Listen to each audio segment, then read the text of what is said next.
The multi-million dollar question nobody's asking outside of this show and a few others out there are, well, was Mike Flynn really unmasked? Keep that in mind.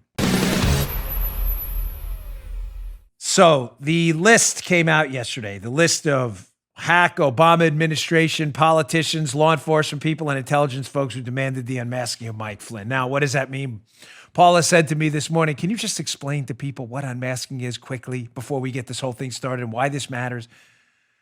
Folks, in order for a law enforcement officer or some people in the intel community, to listen to someone's phone call. In other words, General Mike Flynn, who is a U.S. citizen, forget the Trump National Security Advisor, 3-star general thing. Forget that for a moment. He's an American citizen. For a U.S. entity, CIA, the FBI, politicians or whatever, to listen in or even get a transcript of the phone call. Because remember, whether I listen to Joe's call with Little Joe or I get a transcript of it, I have the information. It doesn't really matter. I mean, outside of maybe if you're listening, hearing the tone and some tone changes, the transcript is essentially the same thing. Everybody got that? Pretty simple stuff, right? For me to do that, for me to listen as a law enforcement officer, there are only a few ways generally to do it. I can get a traditional warrant, the criminal warrant, wiretap, what we call, just speaking, in regular everyday parlance. You'd say, hey, we're going to get a wiretap. To get a wiretap to spy on someone's phone calls, listen and get a transcript, or listen live time, I have to go to a judge. I have to show, this is important for a criminal one, all other measures have been exhausted. This is important. You can't just walk in front of a judge in a criminal case and demand a wiretap. You have to show in a Title III wiretap, you have to show that you've exhausted all investigative avenues first. Because we're a country that tries, we used to before Obama, to protect civil liberties. We don't do that anymore. That's gone. Forget that. I'm really sorry. Obama destroyed all that and the media is all in on it. So you'll have to show you tried surveillance, you tried pen registers, you tried, muds and luds subpoenas, you tried everything, confidential sources, whatever it may be, and you're not getting what you need, so now you need a wiretap. Everybody clear? So that's a traditional criminal warrant, probably what you've seen in a lot of detective shows and things you've watched on TV, a lot of the fiction, nonfiction stuff. Get it? There's another way. You could go in front of a FISA court where you don't have to show all of those investigative means, a foreign intelligence surveillance court, which is still they're U.S. judges, but it's a different court. It's non-adversarial, meaning it's secret, meaning your lawyers can't go in there and demand information if you're the subject of it. You're out of luck. SOL, out of luck. You get what the S stands for, okay?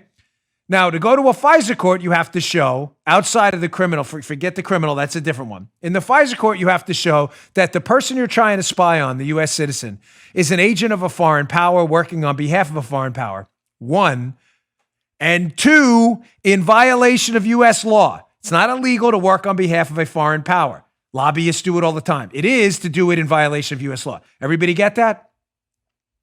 The third way, which is what we're going to talk about now, is to reverse target someone, which you are not supposed to do, is against the law. That's what happened to Mike Flynn. What does that mean? All three involve listening in on a phone call or getting a transcript. That doesn't change. Is everybody clear on that? That doesn't change at all. Whether it's FISA, a criminal warrant, or an unmasking request based on reverse targeting, you're getting a transcript or a call, or you're listening live time. Now, in an unmasking request, what would happen is our intelligence entities, and some in law enforcement, can listen in on the conversations of foreign powers. They don't need a warrant. These foreign powers don't have constitutional protections. Russians in Russia, we can listen in on all we want. They have no constitutional protections whatsoever. They're not U.S. citizens. They're not on U.S. soil. Tracking? The problem is, if those foreign entities on U.S. soil we're listening to start talking to U.S. citizens who do have constitutional protections, we are supposed to mask the name, hide it, redact it. In other words, leave it as Nikolai Volkov in Russia is talking to U.S. citizen 1. No name. Certain government entities, in the interests of national security, are allowed to request for a limited time to understand those conversations, that those names be unmasked, the U.S. Citizen 1 label lifted off, and the actual name put in there. That's what they did to a 3-star general? Or did they? You understand, I just described to you 3 ways: a criminal warrant, a FISA warrant, or a reverse targeting operation. In other words, you pretend you're listening in on the foreigner, but you really know you're listening in on a U.S. citizen, and you're just pretending to listen in on the foreigner. No, I don't know how. It's incidental. It's routine. We just caught this guy in our net. Meanwhile, he was the target the whole time. Reverse targeting, it's called, because you pretend you're targeting the foreigner, but you're really not. You're targeting the U.S. citizen one on the other side of the phone, and then you unmask him later. Joe, as audience referee, does that make sense? Yeah, absolutely. Yeah. We have these 3 buckets: criminal, FISA, and unmasking. The question about Mike Flynn, which everybody's ignoring, especially the grotesque, disgusting media hacks, saying, this is all routine. Morons. More IQs in the single digits.